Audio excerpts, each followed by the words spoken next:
My dude, you should have never taken that coat. True Detective Night Country is finally here, and this first episode is a banger. We already have a lot of clues to discuss, so let's break down this episode, and then I'll give my thoughts and theories later in the video. Oh, and be sure to subscribe for future episode breakdowns. Let's get started. The episode opens with a quote that says, "For we do not know what beasts the night dreams when its hours grow too long for even God to be awake."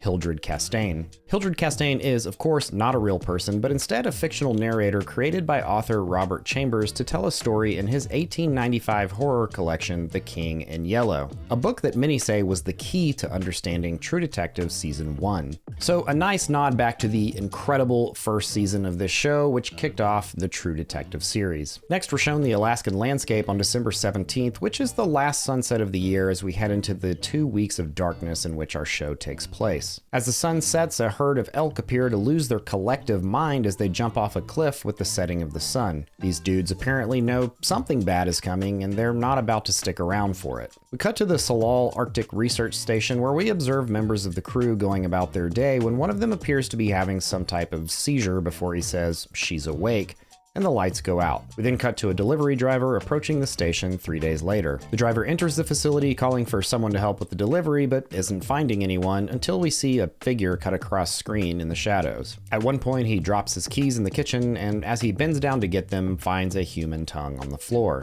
Side note, the soundtrack for this show, which I can't play for copyright reasons, is bangin'. We're only a few minutes into this first episode, and I'm loving it. After the intro, we meet one of our main characters, Detective Evangeline Navarro, played by Kaylee Reis, as she's called to a local crab business to deal with a guy who hit a woman, and she appears to receive a call about the research station. We head there next to meet our other main character, Liz Danvers, played by Jodie Foster. Liz shuts down the TV playing Ferris Bueller on repeat, and we see a shelf behind her holding all the movies, which at first looks like this, but when we cut away and cut back to her, we can see the 1982 film The Thing is now front and center. I love the nod to this classic horror, which, as I said in my 2024 most anticipated crime shows video, looks and feels very similar to what we're going to get here with Night Country. Both take place in an Arctic setting and center around mysterious events happening at a research station. So the question is this only a nod, or is it hinting at things yet to come? Let's keep going. Liz is getting intel from Peter about the research station, who says the supply guy found the station empty and says the last contact with town was a week ago. Liz asks who funded the research center, and Peter says he'll look into it. He goes on to say they've been operating for 18 years, researching geology, biology, and the impacts of climate change. Peter gives a rundown on all of the men that were working at the research station and the roles each of them had there. Liz asks what they're looking for under all the ice, and Peter says he thinks the origin of life. Liz then finds a whiteboard that says, "We are all dead," which definitely wasn't there the last time we saw it. Peter says they also found all the cell phones in the station, and at this point Liz says they need to call search and rescue to begin looking for the men. Based on the age of the sandwich and the stench of the laundry, Liz estimates the men have been gone for at least 48 hours. She moves on to the tongue on the floor, and based on the markings, believes they belong to a native woman who had been licking threads of fishing nets. She asks Hank, who we learn here is Peter's father, to see if a body has turned up that goes with the tongue. Next, we see a lady named Rose gutting a wolf, or a dog, or a wolf dog. Anyway, she turns and greets a ghost man named Travis and asks what he wants. Then we cut back to downtown Ennis, where Liz heads into the office and finds Navarro waiting for her. Liz immediately says it's not her tongue, but Navarro presses to see it anyway because she feels it belongs to a woman who was brutally killed in a case she worked 6 years earlier. Liz says Navarro can't see it because she's not part of APF anymore and was kicked off the case. After Navarro leaves, Liz tells Peter to pull the cold case files for Anne Masu Kotak as she receives a call from an angry parent in regard to some trouble with her daughter Leah. Liz goes to meet this mother and learns that Leah was filming sex tapes with another teenage girl. As Liz is driving them home and laying into Leah for her poor choices, a drunk driver nearly hits them and crashes into a telephone pole. Liz gets out of her car, and as she's approaching the vehicle, she steps on some shattered glass, and we see a very brief flashback. Based on the tennis shoes and jeans, I'm thinking this is likely Liz involved in some personal car accident from earlier in her life. Also, as Liz pulls Stacy from the vehicle, she seems overly angry about the entire situation. Next, Navarro meets with a man named Ryan, who we learn is the brother of Annie Kotak, and they talk about Annie's involvement in protests against the local mines. At one point, Ryan asks Navarro if she believes in God, and she says yes. He asks her why, and she says, "My last tour," and we see an insane flashback of her holding a wounded soldier who whispers,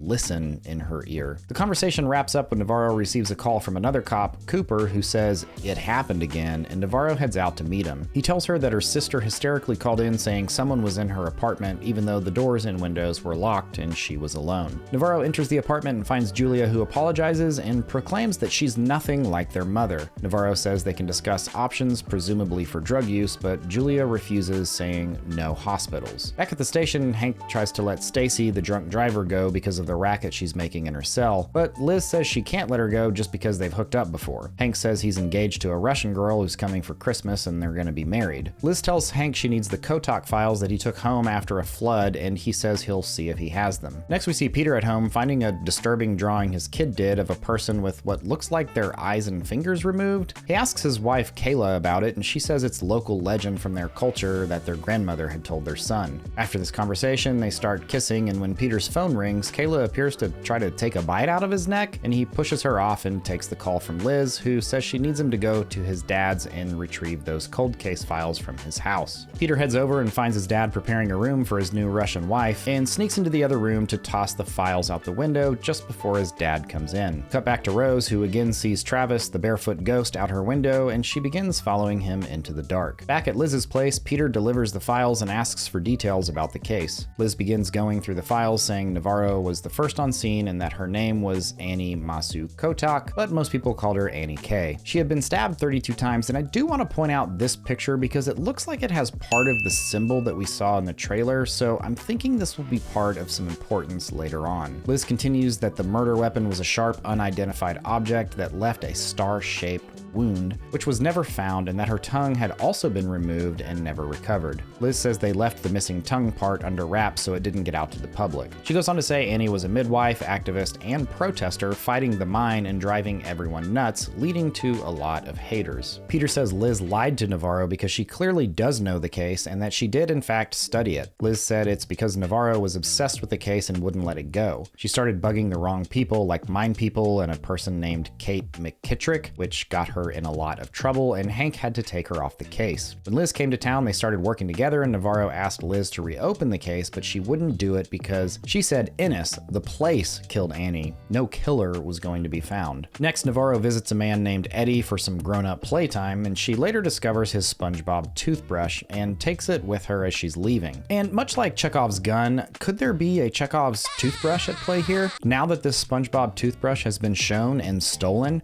it could come back into play later on, so I'll be keeping my eye out. Next, Leah is talking to Liz about the drunk drivers and says it's really stupid that we never talk about that day. Liz deflects by talking about Christmas plans, and Leah says, "You know, you don't have to be my mom, Liz. I think my dad would have understood." So yeah, I'm thinking that flashback that we saw earlier must have been a drunk driving accident that killed Leah's father, resulting in Liz taking custody of Leah. We cut to Liz asleep in her bed and a child saying, "Mommy," and then as the kid's hand touches Liz's shoulder, she says, "She's awake," which is the same thing the man said at the research station at the beginning of the episode. Liz then picks up a stuffed animal of a one-eyed polar bear and has a bit of a fearful look on her face. Navarro is headed home while on a call with one of Annie's friends and asks if Annie ever mentioned the Solal station, and then Navarro hears "she's awake" through some interference or feedback on the call, and at that moment she slams on her brakes as a one-eyed polar bear steps in front of her car. We're back with Liz as she's laying out pictures of the men who were working at the research station. As she's sorting through everything, I'm pretty sure we see a picture of the one-eyed polar bear. Liz also pulls out Annie's files and finds a picture of her wearing a coat very similar to one being worn by Raymond Clark, one of the station workers, but that he had a patch on the shoulder where a tear was located in Annie's picture. And we're going to talk a lot more about this coat here in just a bit. As the camera moves overhead, we can see that the papers on the ground are in the same pattern as what we saw in the trailer and on Annie's body earlier in the episode. So I'm thinking this spiral is going to be a very important component moving forward. Back with Rose, Travis starts to perform some kind of dance, which I'm sure we're going to see in a future Fortnite release, and he finishes by pointing Rose in a particular direction. Liz is back at Salal and finds Navarro snooping around. They discuss the coat Liz had been looking at in her files, which signals to Navarro that Liz had looked into the case after all. They look through Raymond's things, but are unable to find the coat. They also discuss Annie again, and Liz tells Navarro to let it go. Navarro says she can't do that because of how brutally she had been murdered. Liz receives a call saying Rose had found something on the ice, and they head out to see what it is. Upon arriving, Navarro asks how she found it, and Rose said, "Travis showed me," to which Navarro says,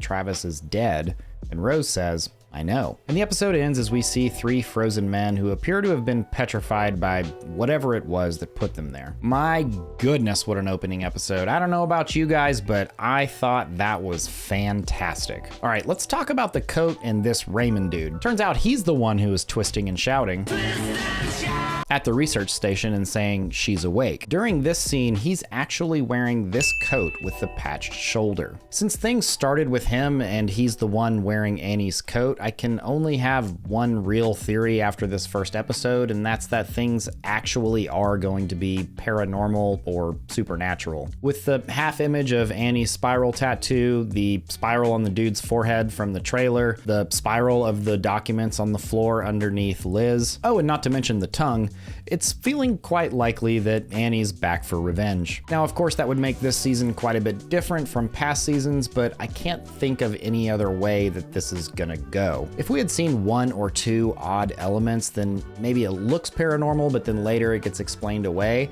But we saw multiple supernatural elements in this episode, including Raymond at the beginning of the episode, Rose following a ghost, Liz being awakened by a non-existent child, and Navarro hearing she's awake on her phone call. It's either that or there's some kind of natural gas leak in the area and everyone's going crazy because of that.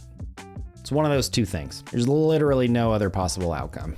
After the first episode, I think we are looking at one of the better seasons of True Detective here. Now, I can't say at this point if it's going to be better than season 1, but we'll see. I'm definitely very happy with everything we got in terms of story, performances, and everything else. So let me know what you thought of the premiere, and especially please share any theories you have here after episode 1. Thanks for watching. See you next time.